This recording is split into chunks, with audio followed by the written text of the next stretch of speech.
Life as a child in Afghanistan was difficult. Our house was crowded with 13 of us all together, 6 brothers including me, 5 sisters, and my parents. Our financial situation was really bad too, and poverty brought shame. Good food, clothes were scarce, and unlike me, my siblings had no ambition to achieve academically. My brothers then left home because of the war. It was only me thinking about a future and a better life. I might have been small, but my dreams were big. And my parents loved me for this and because I was so clever. You see, the education system in Afghanistan is unusual. So the books are cheap for the first level, but after that they become increasingly more expensive. So if you can't afford the books, you can progress. My mom used to find money somehow. I think she borrowed. Sometimes I had to take months off school until we could pay back for the books. So my education wasn't consistent, but I was always hopeful that, inshallah, I would graduate in the end. And eventually I did. I failed my university entrance exam, as I had to take care of my mother who just had surgery. I prepared as best as I could, but I was also caring about my remaining family, cooking, washing and cleaning clothes. Everything was left on me, since my dad had made my big sisters, who were 16, 18 and 19 years old, get married. He said he did that to save them from going bad. That's normal in our country. Girls are married at a very young age. I had no days off from work, which even big grown men would find hard. I did anything I needed to do for us to survive. I managed to get into a vocational training center where I studied economics. But financial problems still plagued us. My father was caring for us, but his salary was very low. Growing up wasn't easy. My home country made me feel very down and unhappy. A friend recommended that I leave Afghanistan and go to Iran. You can still support your family and live the life that you always dreamed of there. It was tempting, but I was in a bad way then. I was literally skin and bones. People used to say that I was like a zombie. And some people asked me if I was in love. I was in love with the thoughts of freedom.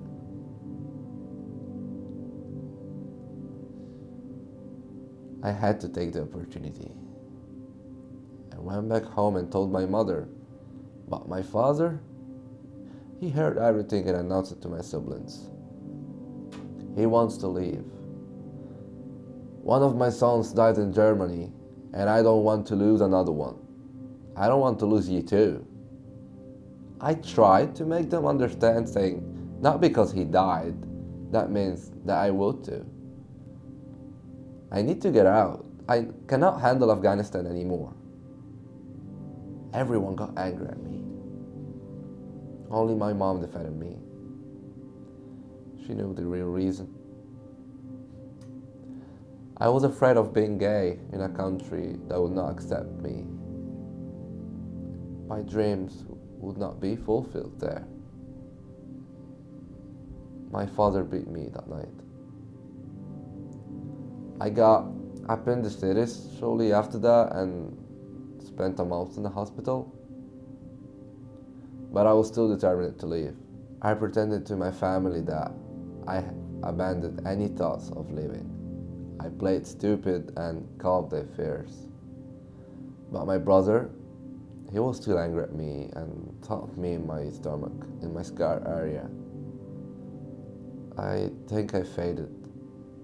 I had to get out. I contacted the man who could take me to Iran. It was the 5th day of Eid al-Adha, and I didn't know what should I do. I didn't know what was waiting for me on the road. I took a photo album of my family, but I forgot my ID. It was noon. My mom was feeding the chicken in the garden. I watched her for a distance for a while. I wanted to go and hug her so much.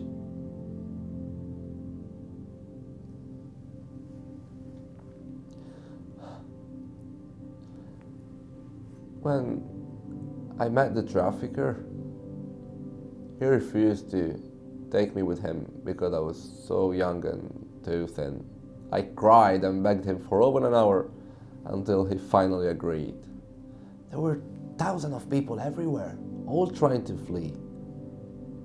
We finally got packed into trucks, 15, 20 people in a place where only 2 or 3 people could stand. The road was tough. We had no food. I took some bottle of water with me. Everyone was scared, young and old. I kept to myself, but I had to defend myself a few times. I used my cleverness to survive, and I was aware of my surrounding nights and day. When we finally got to Pakistan, it was suggested to me to forget about Iran and go to Turkey. That actually made sense to me. I knew Turkey was a better place. But they were asking for more money, and I didn't have no more money. So I lied and told them that I had a friend in Istanbul who could pay the extra. I called my family, and my mom, while she was upset, but encouraged me to keep going.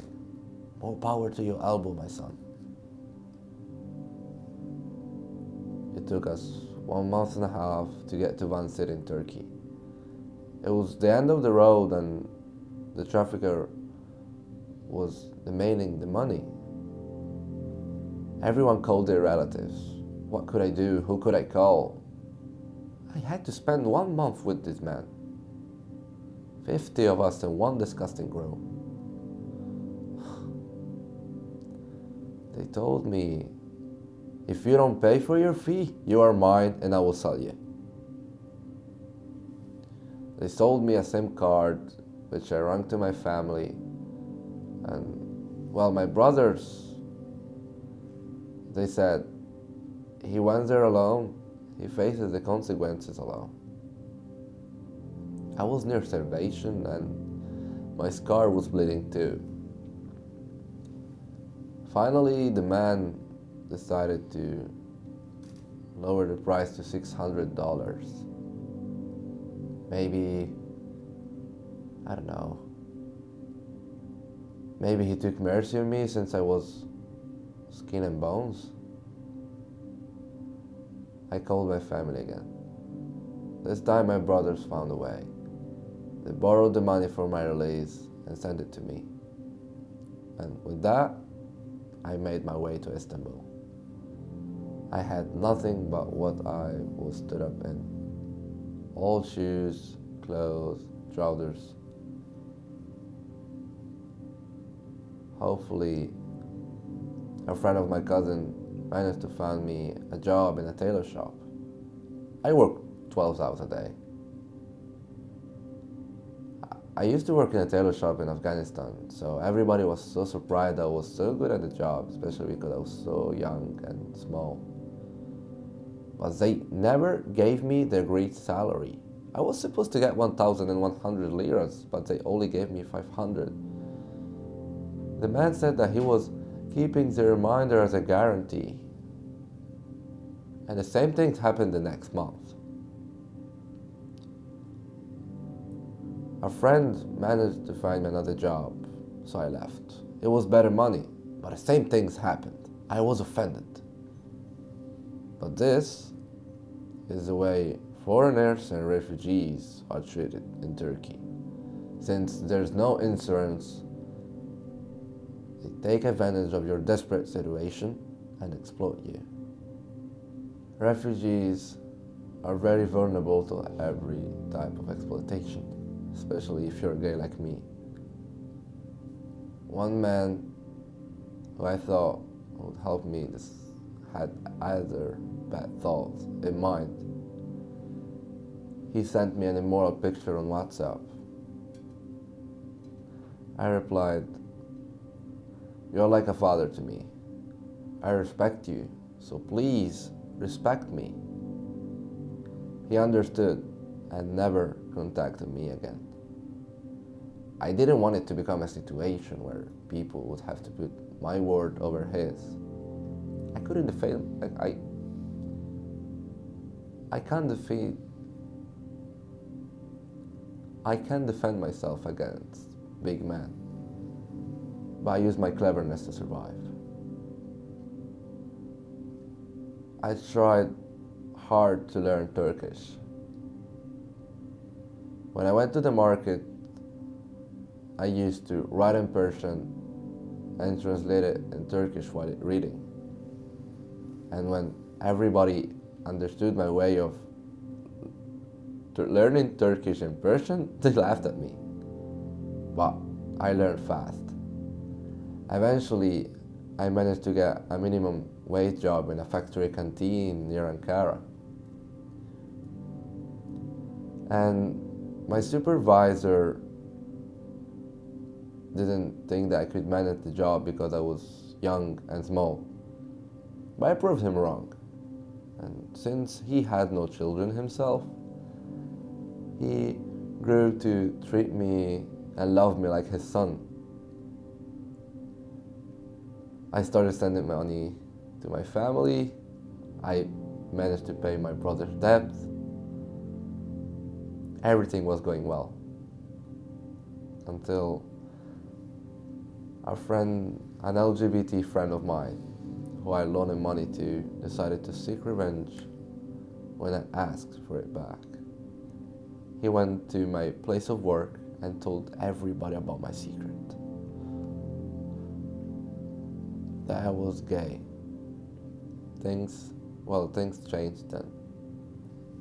People at work became insulting and cruel, and they were calling me with a bad nickname that I don't want to repeat.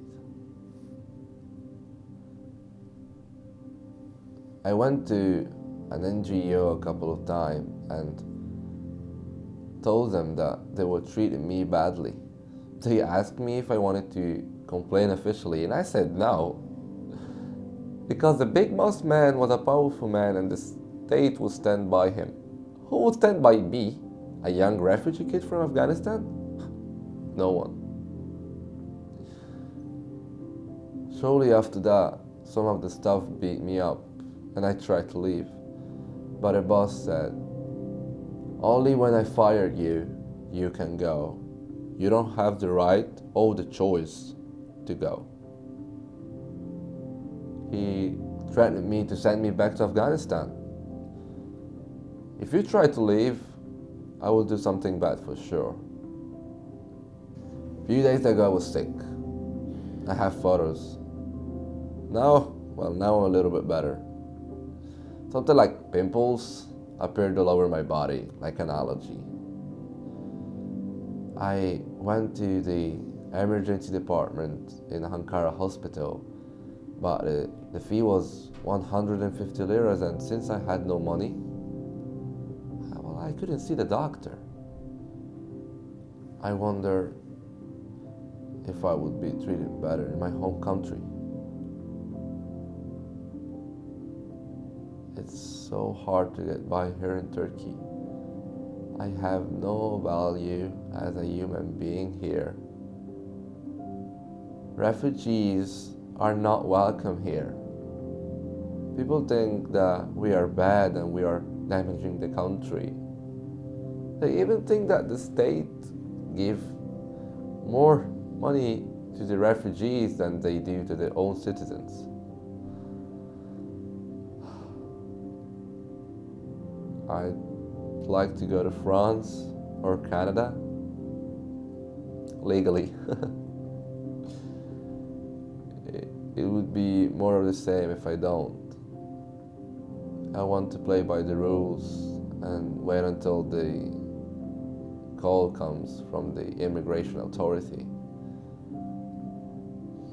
I'm waiting until a country chooses me, but no country has chosen me yet. So I sit and wait, hopefully waiting. I'm still in love with the thoughts of freedom.